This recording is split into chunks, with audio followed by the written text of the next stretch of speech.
Hey guys, as Carolina said, my name is Sebastiano Armeli, and I work in the monetization team at Spotify in New York. And today I'm going to cover a few interesting things on how you can enforce coding standards in a JS project.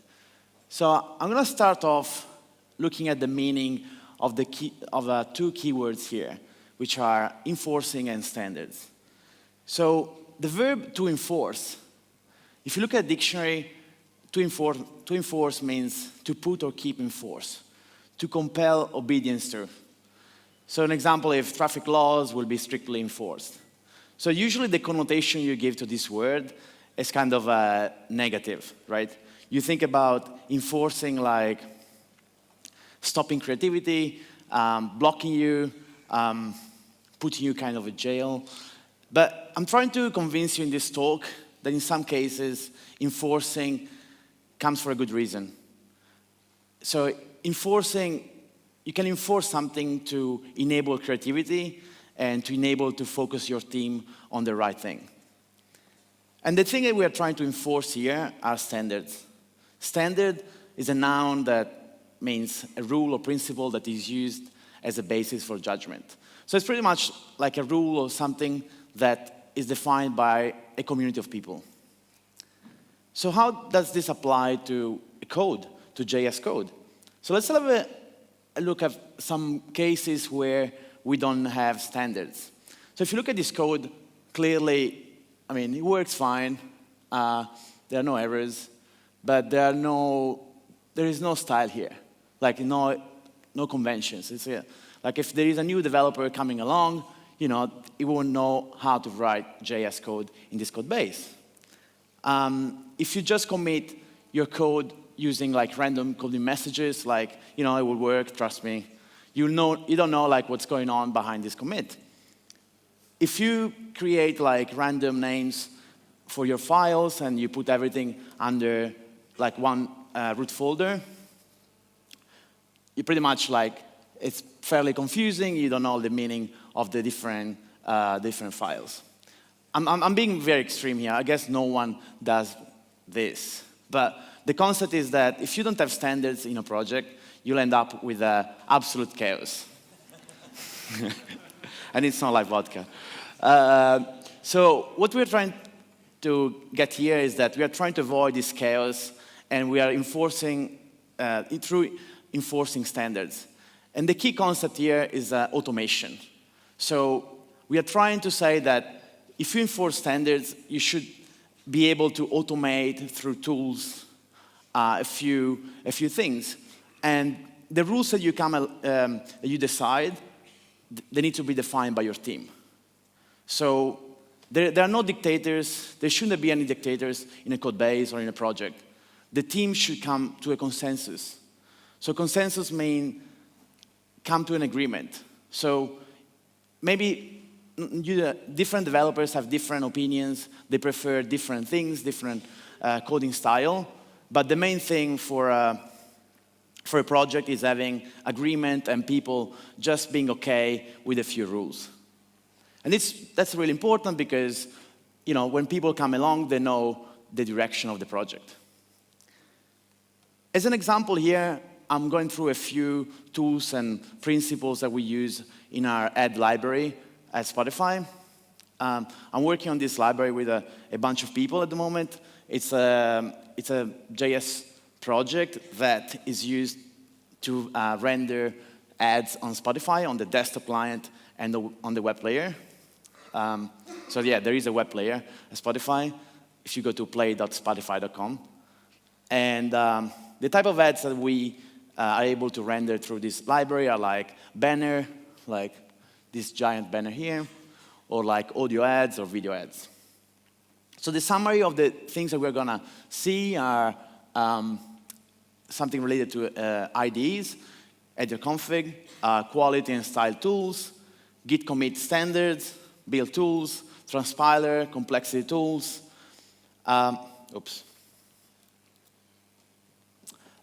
testing tools, automated release flow, setup script, and documentation. So a bunch of things that they should help you to set the standards in your project. in your library, in this case. So let's start with editor config. The editor config project is basically a set of two things. The plugin that you install on your IDE. There are plugins for pretty much all the IDEs available, and a dot file called editor config. The purpose of this project is enabling to have a coding style consistent across editors. So these are dot editor config file, and there are a bunch of rules here. You can go through them very quickly. So the first one, root equal true, tells the plugin to stop here and to consider this file. Then we set indent style, which in this case is space. It's kind of standard, space, and 2 spaces is a kind of a standard for most of the JS projects. But you can choose tab if your team agrees on that. End of line, LF, we use the Unix standard, line feed. But if you guys use Windows, you can use carriage return line feed. Char set, UTF-8, pretty standard. Trim trailing white space, true, so we basically say to trim white space at the end of the line. And then we insert a new line at the end of the file. It's pretty standard kind of editor config. Second topic is coding style and quality tools. The purpose of those tools is basically to prevent bugs, to improve code maintainability and readability, and have a set of rules that are easy to use and understand. So part of those tools are JSint, JSLint, ESLint, JSCheckStyle. Probably you're already familiar with those tools. The most popular probably is JSint. So for example, one of the main things that JSint, for example, does is preventing bugs, being able to identify bugs. So for example, if you've got a code like this, you've got an increment function with a return statement which is broken into lines. Using JSint, you're able to identify this kind of bugs. Or if you have like a leaking variable, so if you got an assignment like this, so you've got Y and Z which are leaking, so they're global. JSint is able to identify this kind of problems. But also, you've got coding style tools. Those coding style tools are really great because they allow you to automate things that they don't need human interaction. So for example, when you submit a PR and you need a code review from someone, most of the time what happens is that the first thing that you look at is the coding style of the PR before looking at the content. But if you use a tool, if you use the right tool, you're sure and you're able to automate the check. You pretty much don't need to check the style of a PR. You go straight into the content and you can focus on the things that really matter, so business value and fixing bugs, rather than looking at style. In terms of tools, as I said, JSint is the most popular tool. It was a fork from JSLint, which is the tool that Crockford wrote. It's a static quality tool. And we used to use it. And the way JSint works is through a dot file called JSint-rc. This was a kind of a subset of the rules that we had. So example of rules you've got in JSint are like, for example, curly true, which enforces people to have curly braces around blocks, or late def equal true, which basically enforces to have a definition, to define a variable before using it, and a bunch of other rules. Usually, JSint is used more for quality rather than style, even though there are some style kind of rules. If you want to be specific on style instead, probably the best tool is JSCheckedStyle. JSCheckedStyle comes also with a gulp plugin and grunt plugin, similar as a JSint, and it's got the JSCSRC.file, which the set of rules. And as I said here, they're all specific to style. So for example, you have a rule for disallow mixed spaces and tabs, or define the maximum line length, which is for us was 80. But nowadays, what we use and we find really, really great is ES6. ES6 is a tool that wrote by Nicholas Zakis. And the amazing thing about ES6 is that it's got a huge set of rules, more extensive than JSConf. It's able to incorporate quality and style rules, and also is able to, you can write rules. So you can set up your custom rule. Because you can use Esprit, which is a fork from Esprima, and you can set up any rule. Similarly as the other tools, works through a dot file, ES6 RC file, and there is also a gulp plugin and a grunt plugin available. That's the first part of the dot file. So you need to specify a parser. In our case, our parser is Babel ES6 because we use Babel and ES6. If you do that, you need to install Babel ES6 as a package because it's an external package. Second section is environment, so you can set a few environment variable, global environment variables, such as the standards for browser, Node, Mocha, and ES6. And then you define the section with the rules. This is a subset of the rules we have. So if you look at those rules, one thing that you can notice here, differently from JSConf, in JSConf you got the rule and true or false to say you want to apply this rule or not. With the ES6, you have a number, which is like 0, 1, or 2. 2 means that you want that rule to throw an error. If you say 0, you disallow that rule.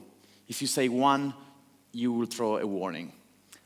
So you've got that nice feature of throwing warning, which you don't have in JSConf. And also, you have the option of passing arguments. So for example, in the rule EQ, EQ, EQ, you can pass smart as an argument. And specifically, this rule, for example, tells us that we want to throw an error if we don't use the triple equal, except for some situation like you're comparing against null, or you're comparing literals, or you're comparing against the value of a type of. But you can see other example where, for example, you say quotes and you pass single because you're enforcing the single quote.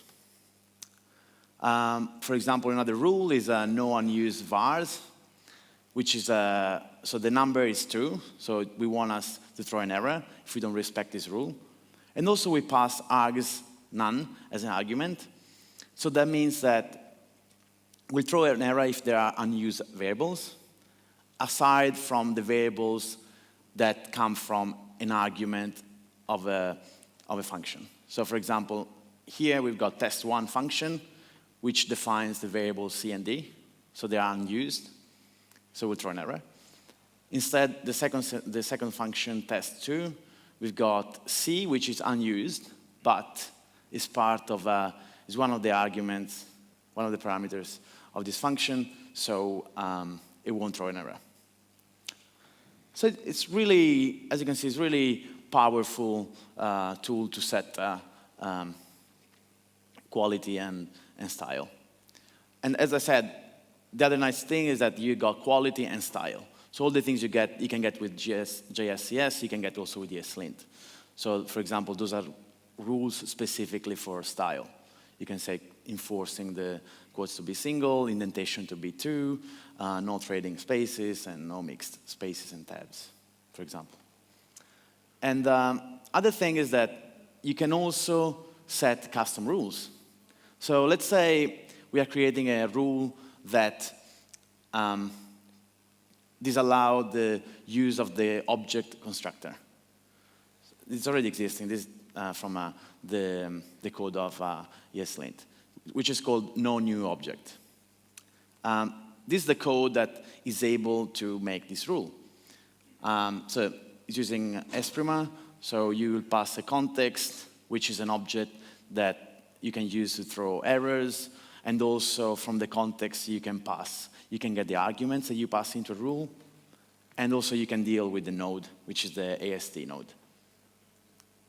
In this case, a new expression, because I'm looking at creating a new object. So it's in this case, it's pretty straightforward, but if you get familiar with Esprima, it's really nice to build your own rule. Another tool that we use for coding quality is JS Inspect. It's a really tiny library, but it's really nice because it allows you to identify really easily code duplications. And we use it in our build.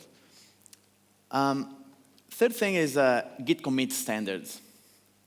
As I showed you before, commits are important because you want to know what happens in the history of your library, of your project. So what we do, we use the standards from AngularJS. We don't use Angular, but we find those standards to be really nice because it allows you to define three things. First of all, the type of commit. So you can say if this commit is a feature, it's a fix, it's a style kind of commit related refactor, or something related to test, or just a choring thing. Then second thing, you define the scope, so like a component that you're touching, and then you describe what the commit does. But also the other main reason why we do this is because we want to have a nice changelog from our Git commits, because we are using a library. We are creating a library that is used across the company. So we want people to have a clear understanding of what we're publishing in different versions. So we use this package called conventional changelog, which is able to, based on the AngularJS commit standards, to generate a changelog MD file. And that's kind of how it looks, the changelog generated from the commit messages. Other thing are build tools. I guess everyone here uses build tools. In general, they're really nice because they allow you to have multiple tasks and automate things. We used to use Grunt, which is great, but recently we switched to Gulp because it's slightly faster. And the classic tasks we use are Gulp test for running tests and Gulp dev just to transpile and to watch the source file, the source folder. An example of a subset of our Gulp file JS looks like this. So this one is just a task for ESLint. I would recommend to use the Gulp load plugins module, which allows you to load all the plugins automatically, as long as the plugin starts with Gulp dash.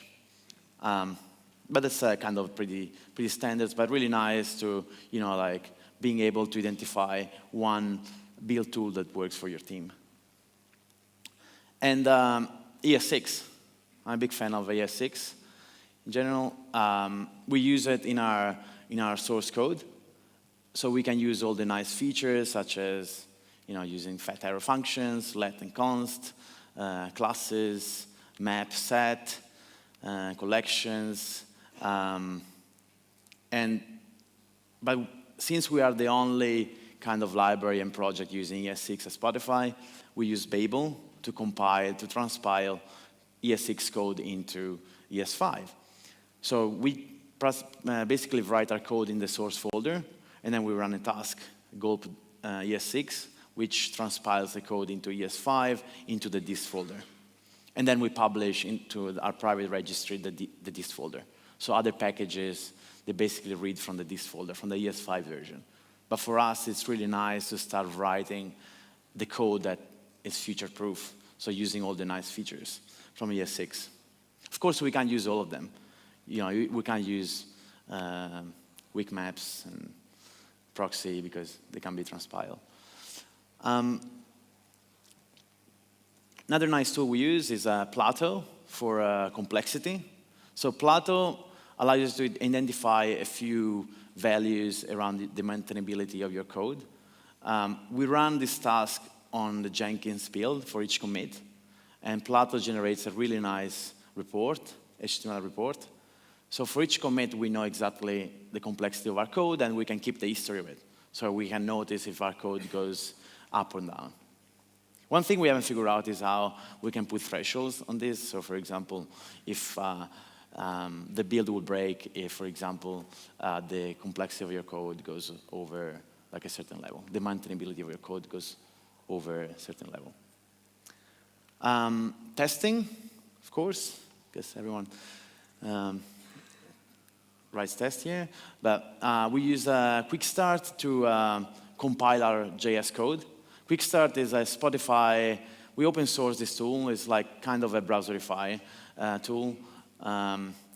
We made this package initially because we had some Spotify-specific things. So that's why we're using it extensively.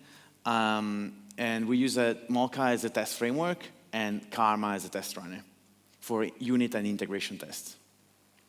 It's an example of a spec for our video ads, for example. As you can see, describe it are from Mocha. We use Sign-on for stubbing and spying. And we use Chai and specifically expect.js for expectations. So yeah, I mentioned this for unit and integration. For functional testing, we use Selenium, but we don't run it on the same project because we need to run the whole client and it requires more effort there. These are kind of a subset of our Karma Conf. I don't know if you ever used Karma before, but Karma is a tool that allows you to run tests in the browser. It's got a few different plugins. For example, there is a fixture plugin that we use, and we run our tests locally on Chrome. But you can run on a different browser on Phantom.js, for example. One of the features I really like is automating the release flow or our package. So it's basically a Jenkins pipeline that we've got, which is made of 2 different builds. The first one is a commit build, which runs for each commit. So runs tests on Source Labs. So Source Labs is a service that allows you to have, to just borrow virtual machines with different browsers. So we can target a specific browser on a VM. So we run those tests on the build commits, and also we generate the Plato reports on the build commit. And after this, we've got a manual step. So if the build is successful, you can trigger a manual step in Jenkins. So you got the drop-down where you can specify the type of release you want to do. So you can specify a patch, a minor, a major release. So at any time, we know when we want to release. Like we all decide together, meetings or Slack. We say, okay, let's release. Let's do a minor version. Let's do a major version. So we go in Jenkins. We choose the right option. And then there are gulp tasks. Basically what they do, they just publish the package to our private NPM registry, and also they generate the change log. So at the end of for each release, we got a nice change log. We got a new version on NPM.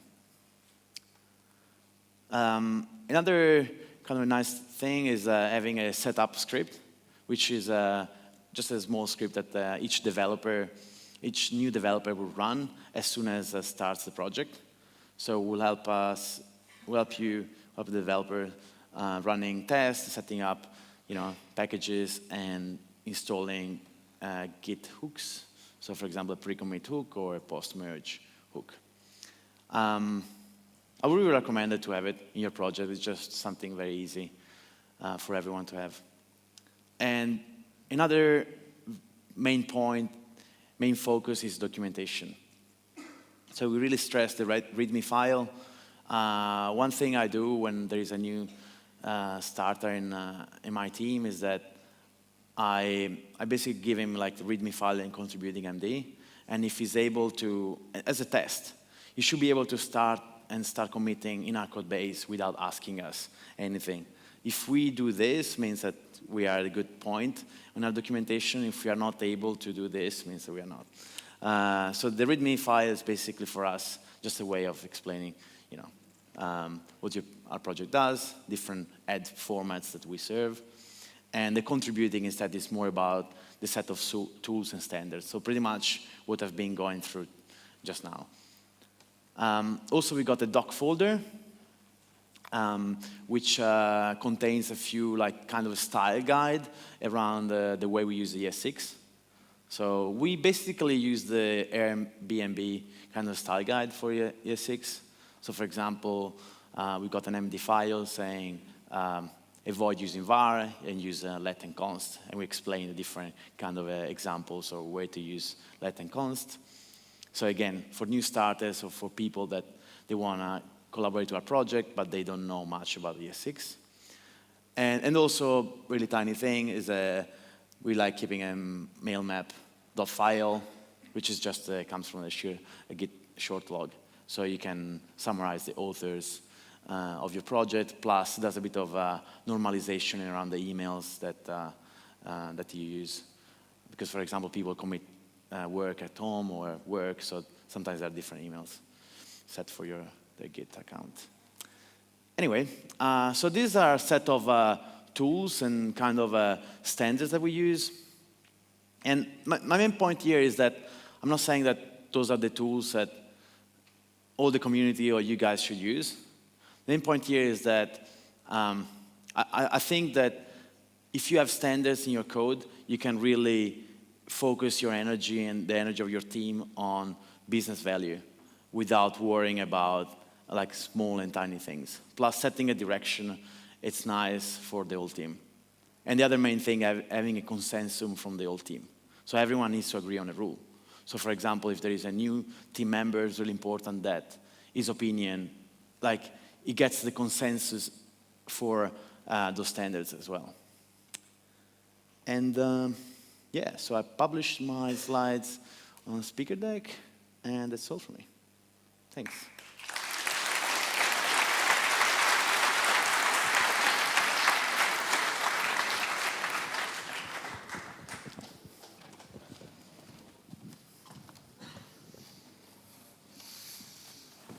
Okay, so we have two questions from Twitter.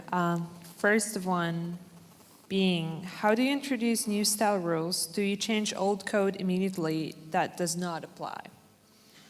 Yeah, if we decide for new rules, for example, it happened when we switched from JSConf to ESLint, we had to fix a few things. But if the team agrees on that those are the rules that are right, I think that works. That's a good thing. And the second question is, how hard was it to change your workflow from Grunt to Gulp? Because we are using Grunt right now, and they're wondering how hard it was. So initially, it started as a hack project, so where we were trying out if really the performance of Gulp was better than Grunt, because we didn't know. I mean, we thought it was the case, but we want to verify. So in this hack project, we created a PR, and we had all the same, basically, the same as a Grunt file, a Gulp file, same tasks. We had to do a bit of research, searching for the plugins. And then after we had that, we had the evaluation. We got all together, and we said, you feel like we should move to Gulp? Everyone agreed, so. So before I ask if there are any more questions, I guess I have a question. You mentioned that you ask everyone at the team so they feel included in all the decision making about processes and standards, which is totally something that I understand as well. But how do you do it in a company of a size like the Spotify is, because that's a pretty big company. So how do you make that behavior scale? Because I could imagine a lot of overhead and conversations and going back and forth. Right. The thing is, the developers, people actively coding on this library are 6 people, so which is a manageable number to get scheduled meetings once every 2 weeks or whenever we need to make those decisions. If there are external, we are kind of the core kind of group. If there are external developers, they commit, I don't know, they've got 3-4 commits in the code base. I mean, they just follow the contributing MD file, which are the standards that we set. But as long as the core developers, which are people that on a daily basis work on it, we all agree on something. Okay. Yeah. Questions? Questions. Can't see any hands. No? Okay, there are two. He's going to be first because he's closer. I'm sorry. Or maybe there are more. So, So I've got a question. Do you monitor and alert on plateau reports? Yeah, no, unfortunately we don't, but that's the thing that I'd like to do. Like what I was saying before, yeah, I'd like to have a threshold that will alert us or break the build if we go over it. But yeah, no, we don't do it. But yeah, that's something to look into it. okay. So what do you think about static typing tools like TypeScript or Flow? They can also improve code quality and readability. What do you think about it? Type checking? You're talking about type Yes, checking? like TypeScript or Flow from Facebook. So static Right. typing in JavaScript or something like that. If you're talking about TypeScript, I mean, I guess it's kind of a different language. I mean, in general, we believe that we use JavaScript, which is not a typed language. So we should, we don't need type checks. But I looked into Flow from Facebook, looks cool. But we haven't checked it out. But in general, I mean, I think that JavaScript is a dynamic language, so it's nice to keep it dynamic if you know how to use it. Thanks. Who was in this row? Come on.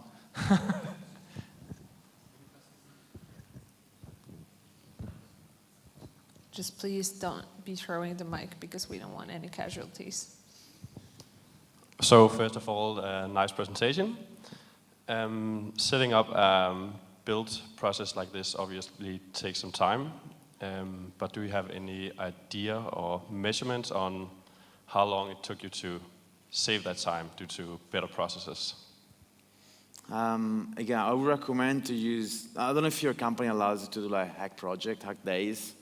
Maybe we are lucky because we are 20% of our time is on, system days and hack days, so which means we can focus on doing refactoring or technical things or doing hack projects. So often what I did or other team members did is like allocating time to experiment with those things, and then we built up in a few months. So for example, one Friday we got together and we tried converting all our code base to ES6 just for one package, and then we finished up converting everything into ES6. Or another time, we spend even weekends, like our own time, trying out the Jenkins Pipeline, and then presenting it to the team, and then getting an agreement. So I guess most of the time works with you have to have a pitch if you believe in something, and then maybe, you have to spend your own time, in some cases, or hack project, and then presenting it to a team. There have been cases where people have presented something that, like, for example, two people didn't agree on, and then things didn't go through. But that's just, Okay, last question. That was very sneaky. Short question. What is the position to naming conventions? Is that enforceable via JS check style? Naming conventions. Yeah, with prefixes or suffixes, for example, or general meaningful names. Nothing else like item or element would mean nothing in most cases. So you're asking if JS check style has got like a prefix or checking for naming conventions? To be honest, I don't know. I don't know if JS check style has got rules for checking that. We weren't using it, so I don't really know. Yeah, but you just say you can write your own styles, so it should be possible, but you don't know if you are using that. You're talking about JS check style or Yeah. ESLint? Yeah, check style. To be honest, I don't know if there are rules around checking naming conventions. I don't know. We probably should check the documentation. Thanks. I really like how this afternoon transformed to basically being a bunch of talks about how to improve like standards within companies and startups and how to improve collaboration. So thank you for that. That was amazing. And we're going to have our last talk for the afternoon. Sorry, what? Small break? Okay, well, we're going to have 10 minutes of break. I don't know what we're going to do. I guess we're going to, I don't know, dance or like argue about technology. What else can we do? I don't know. Yeah, thank you. Thank you so much. All right.